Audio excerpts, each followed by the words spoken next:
Hi guys, today we're going to react to Dear by QWER. First time reaction. This is a buy me a coffee request from Tabitha. Thank you Tabitha for introducing us to a new band. Much appreciated for all your support. Thank you Tabitha for all the support you've shown us so far, which has been absolutely amazing. And now an introduction to QWER. Let's see what they're like. Thanks a lot.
They are a four-membered South Korean band. Welcome QWER. The vibe I'm getting from the music video is youthful woe, or what you would call teenage angst. They all look like they're in high school, and we're getting imagery of tough times or stresses that come along with that. Not to say about high school, but about the reality of adolescent teenagers in that time of life. Aside from that, even though the music has a hint of melancholy in it, it's mostly perky and uplifting, but we do know that the subject matter is more severe than that. So far, I'm loving it. I'm loving these girls. Yeah, it's very poppy. The subject matter does hint to something that is a little bit, maybe, let's say, more kind of youth problems, but seems to kind of heavily concentrate on loss of self-confidence, loss of self-belief, and the kind of darkness that it can take you to, that kind of intense emotional pain. But yeah, overall, it seems like the presentation or the music video is a little bit tongue-in-cheek. It's like they're presenting it with a hint of light-heartedness, let's call it, not so heavy. Another all-female band, which is interesting. Yeah. We've been saying about all the bands coming out of Japan, and yeah, now we're getting a few more coming out of Korea, which is really cool. South Korea.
I love what they did here with the whole bus stop and the inside of the bus where they perform, where it rains inside the bus. Generally speaking, the rain as a component, I think in the song, it refers to a form of depression that the narrator, if it's a teenager, feels. And the narrator is aware that what's going on with them, the outside world has no idea. It says, I think even in the first line, it says, the sky, I'm paraphrasing, the sky is clear and yet it rains. So it shouldn't rain, but it rains. I can feel the rain. There's something wrong with me. That's what I got from it in that respect.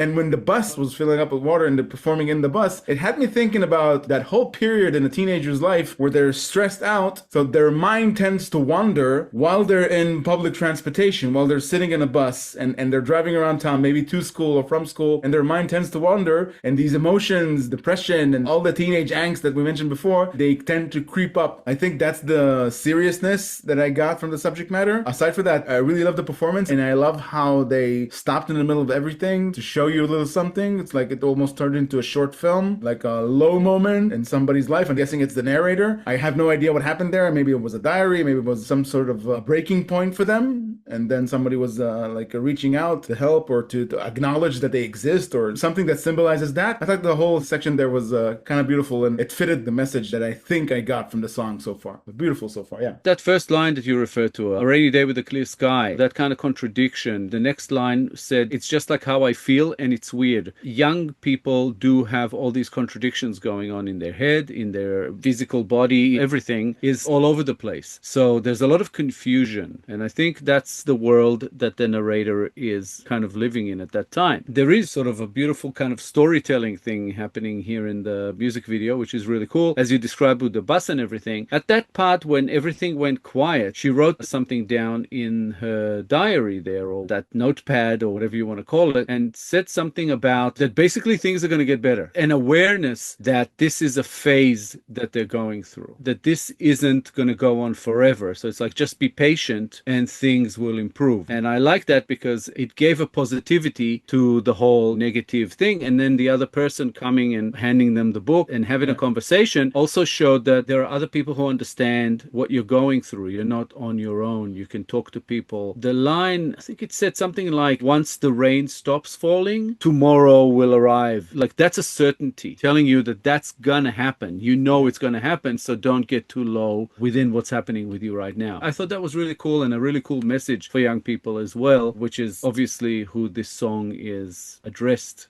to. Very cool. I'm really enjoying this one.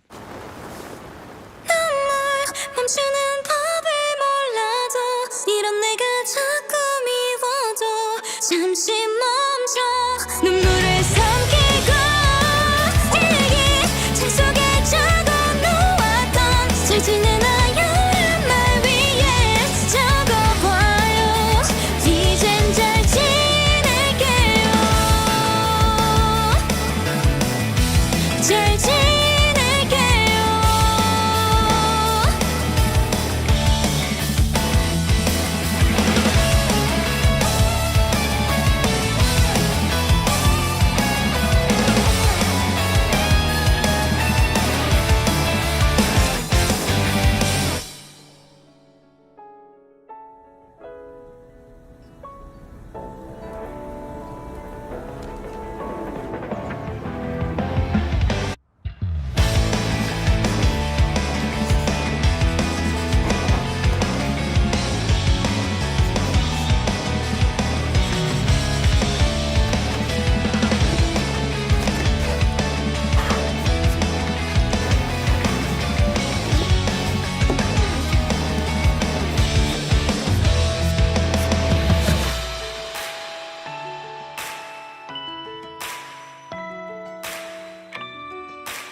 이번 정류장은 눈물 참기역 종점입니다.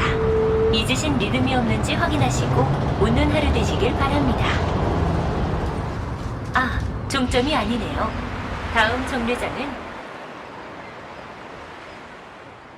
The way I see it, the narrator is aware that whatever bad emotion that they experience is coming from them. It's something that they need to deal with, that they're confident will pass. It's almost like they're taking accountability for what they're feeling. They know it's temporary. And there's something like sweet about that. It kind of takes me back to when we reacted to Shoka by Ado. The main theme in the song was, well, the fact that she wrote it when she was younger and then she came back to it and changed the lyrics when she got a little bit older. From the song that we reacted to, we had something to say about teenagers and how they see the world. And we took into account that when we get a little older, when we enter puberty, our brain becomes sophisticated enough for us to become more aware of our surroundings. We become smart enough to know that it's not all rosy, that life is just going to get tougher and tougher as it goes along. But we still, because we're teenagers, we lack the experience to deal with that. That's like a breeding ground for feeling teenage angst and depression. I don't know if that's what they mean here. I don't think. I think this is more to do with a specific story. I kind of had like first love, teenage love in my head, like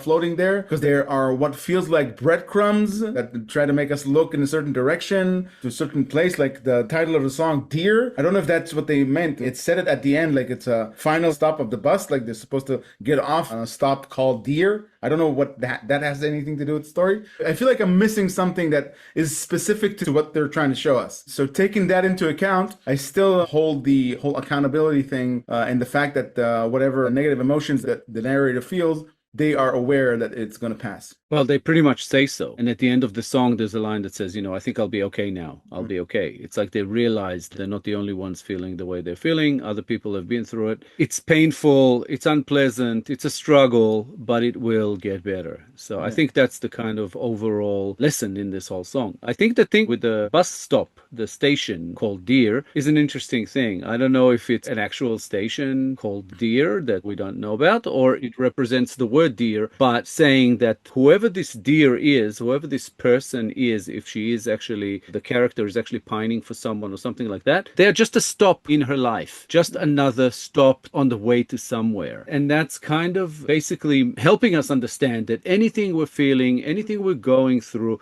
it's just one more experience we get to go through that, will either be good for us or bad for us, but whatever it is, it'll make us stronger, better, more experienced for the future. And it's just a part of something on the way to somewhere. It's almost like a rite of passage because everybody goes through this stuff. I thought that was interesting and I like the vibe of it. I like the positivity with the slightly more, not necessarily negative parts, but maybe darker in the beginning. It's just a nice vibe of a song. It's a nice poppy tune that's kind of catchy. This band is interesting. I really enjoyed that. That was really cool. Yeah, it's also endearing because there's so much like a naive sense in it. Like they're trying to encapsulate the innocent way that girls in that age look at the world. Like what they're experiencing, they don't yet know how to deal with it. Something endearing about that like prompts at least me to sympathize with kids in that era, not just girls, the whole teenage years and the stress that comes with that. So there's something that got conveyed perfectly, I think, in a sense of that music video. Thank you, Tabitha, for this introduction to QWER, an interesting band. We actually enjoyed that. That was very cool, very nice. Thank you so much for all the support you've thrown our way. We really, really appreciate you. You've done a lot for us and we appreciate you for it. Thanks a lot. Thanks, Tabitha, for introducing us to a new band. We enjoyed reacting to QWER very much, and thank you for your support. If you enjoyed this episode, guys, please be sure to like, subscribe, comment, and click the little bell icon so you get notified on all our future videos. Thank you all for sticking with us. Thank you all for your time. Thank you so much, guys, for all the support you've given us so far and hopefully beyond. We appreciate you. We'll be back in a couple of days with a new episode. We hope to see you all then. Thanks a lot, guys. Bye for now. Bye, guys.